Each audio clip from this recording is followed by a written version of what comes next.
शहरात भारतीय जनता पार्टीचा गड मानला जायचा आणि ग्रामीणमध्ये वीक मानला जायचं. पण आता ती परिस्थिती पूर्णतः नाहीशी झालेली आहे. आता जर बघितलं की आमच्या जवळपास सुद्धा दुसरा कुठला पक्ष नाहीये.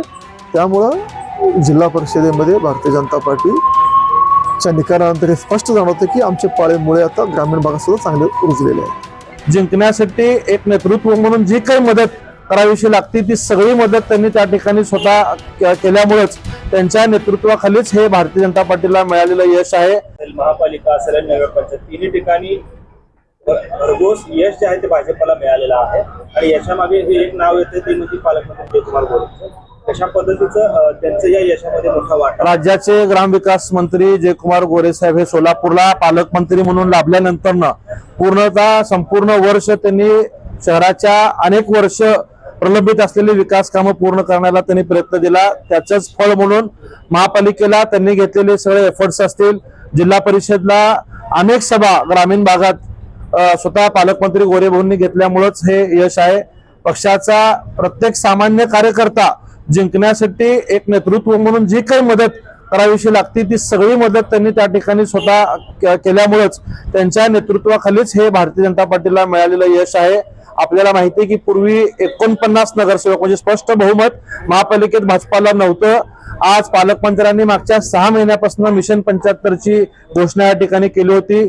स्वतः ग्राउंड लेवलला सर्वाधिक वेळ सोलापूरला त्यांनी दिलं. वर्षभरात प्रचाराचा कालावधी सोडून किमान 100 दिवस ते सोलापूरला दौऱ्यावरती होते आणि त्यांनी केलेल्या कामामुळे आज महापालिकेत 87 नगरसेवक निवडून आलेले आहेत. जिल्हा परिषद मध्ये सुद्धा कधीच मागच्या 65 वर्षात भारतीय जनता पार्टीची सत्ता आली नव्हती. आज त्यांच्या परिश्रमामुळे जवळपास 7 वर्ण 38 इतकं स्पष्ट बहुमत भारतीय जनता पार्टीला मिळालेलं आहे. मी सुद्धा निवडणुकीच्या कालावधीमध्ये प्रचारात त्यांच्यासोबत होतो तर अतिशय प्रामाणिकपणे कुठल्याही गटतटाच्या मध्ये न पडता पक्षाचा सामान्य कार्यकर्ता ज्याला कमळ चिन्ह लाभलेला आहे तो पक्षाचा उमेदवार जिंकण्यासाठी त्यांनी अतिशय प्रभावीपणे परिश्रम करून उमेदवार जिंकवण्यासाठी प्रयत्न केलेले आहेत. 37 सभा घेतल्या आणि 38 जागी निवडून आलेल्या आहेत.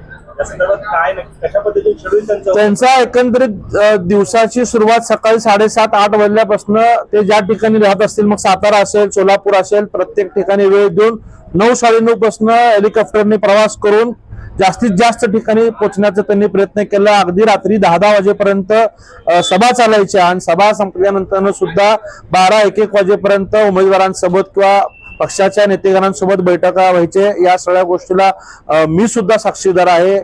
एक दिवशी रात्री 3 वाजता झोपून पुन्हा दुसऱ्या दिवशी 7 वाजता त्यांनी घेतलेलं परिश्रम आहे. राज्यात जी दुःखद घटना घडली त्यानंतर मुख्यमंत्री साहेब सभेला जाऊ शकले नव्हते परंतु त्याही ठिकाणी ग्रामविकास मंत्री म्हणून गोरे साहेबांनी सर्वाधिक सभा केल्या आणि त्यांच्या सभेमधनं त्यांनी जी भूमिका त्या ठिकाणी व्यक्त केली एक लोकांना विश्वास निर्माण झाला की आपण भाजप सोबत राहिलं तर आपल्या गावाचा सर्वांगीण विकास होऊ शकतो म्हणून लोकांनी भाजपाला पहिल्यांदाच इतकं असं स्पष्ट बहुमत दिलेलं आहे. निवडणुकीमध्ये ऐतिहासिक असा विजय प्राप्त केलेला आहे. भाजप पहिल्यांदाच सोबतावर जिल्हा परिषदेत बसले.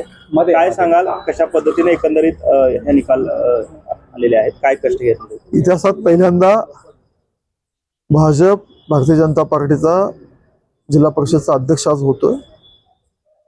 क्लिअर मेजॉरिटी भारतीय जनता पार्टीला जिल्ह्यातील जनतेने दिले आणि ह्या विजयाचं खरे श्रेय माननीय देवेंद्रजी असतील ज्यांनी 38 सभा या जिल्ह्यामध्ये घेतले ते आदरणीय आमचे पालकमंत्री साहेब असतील आणि अहोरात्र परिश्रम केलेला भारतीय जनता पार्टीचा कार्यकर्ता या तिघांच्यामुळं हा यश आम्ही संपादित करता आला. आणि महापालिका नगरपालिकेच्या नंतर सुद्धा या जिल्ह्यातील जनता माननीय देवेंद्रजी माननीय जयाभाऊ भारतीय जनता पार्टीच्या पाठीशी आहे अशा निकालातून या जिल्ह्यातील जनतेने स्पष्ट केले. दादा पहिल्यांदाच जे आहे ते इतिहासात भाजपचा अध्यक्ष जायचं त्या ठिकाणी होते, काय सांगू? मी म्हणलं ना की खूप चांगला मॅन्डेट या जिल्ह्यातील जनतेने दिलेला आहे. वर्षानुवर्ष भारतीय जनता पार्टीच्या कार्यकर्त्यांनी जे परिश्रम केले त्या परिश्रमाला यश आज आलेलं आहे. मी जिल्ह्यातील जनतेचं विशेष अभिनंदन करतो, आभार व्यक्त करतो की त्यांनी भारतीय जनता पार्टीवर सलग नगरपालिका महापालिकेच्या नंतर आता जिल्हा परिषदेवर आमच्यावर विश्वास व्यक्त केला. दादा खरं तर भाजपचा मतदार हा शहरी आहे, ग्रामीण भागात त्यांना स्वीकारत नाही असा एक नरेटिव्ह जो आहे तो विरोधकांनी सातत्याने सभांमधून देखील लावून धरलेला होता. मात्र त्याला कुठेतरी छेद गेला गेलेला आहे. काही अंशी याच्या अगोदर असं राजकारण व्हायचं की शहरात भारतीय जनता पार्टीचा गड मानला जायचा आणि ग्रामीणमध्ये वीक मानला जायचं, पण आता ती परिस्थिती पूर्णतः नाहीशी झालेली आहे. आता जर बघितलं की आमच्या जवळपास सुद्धा दुसरा कुठला पक्ष नाहीये, त्यामुळं जिल्हा परिषदेमध्ये भारतीय जनता पार्टीच्या निकालानंतर हे स्पष्ट जाणवतं की आमचे पाळेमुळे आता ग्रामीण भागात सुद्धा चांगले रुजलेले आहेत. सोलापूर जिल्ह्याचा DNA आता भाजप झालं. हो, निकाल एवढे सलग जे निकाल दिले त्यामुळे तर निश्चित जिल्हा भाजपमध्ये झालेला आहे.